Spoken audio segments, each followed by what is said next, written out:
Nakabili kasi ako ng knapsack. Mahal pala ang knapsack dito sa Nabunturan mga bossing. Ito ay 850. Tapos ay natawaran ko ng konti. So ayan, mayroon tayong binili na Ground Plus pala ang bibilhin nyo. Kung halimbawa kasi medyo mura siya. Yan o. Ang 1 liter nila ay nabili ko lang to ng 300 mga boss. Run up kasi mas mahal yun. Dapat kasi mga bossing may ano pa to 4D. Pero alam nyo mga boss, yung mga bila-bila na damo hindi kaya yan na anuhin ng Ground Plus. Ito pag inisprehan natin to ng Ground Plus, mas lalo pa itong dadami kasi ito ang may iwan lang eh. Pero mga boss, yung damo na yan ay may pakinabang yan. Maraming benepisyo yan mga bossing sa pamamagitan ng medisina. Yan, panggamot po yan. So yan, yung mga damo na to ay ito yung ubusin natin dito. So parang ito mga bossing, yung dugtang gamot din to, may mga benepisyo din ito tulad ng lagnat.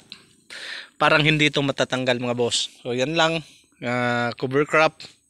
Yan, tatanggal yan. Pero yung mga katulad niyang mga kangkong, yung mga gabi-gabi, hindi po yan. Dapat kasi yung ano natin, hinahaluan po yan ng 2,4-D. Pero sa nakikita ko dito mga busing, wala namang mga gabi-gabi. So ito na, malilinis na ito. Ang matitira dito talaga mga boss, yung kugon na lang. Ang kugon mga boss, mahirap tong tanggalin. Maliban na lang kung ang iano mo dito ay yung basta. Kaso lang mahal yung basta mga boss. 1,000 po yun, 1 litro nun. Try natin sa Ground Plus. Mixan ko lang mga busing ng asin. So bumili pala din ako ng asin na kalahating kilo. Yun ang ipang mix ko.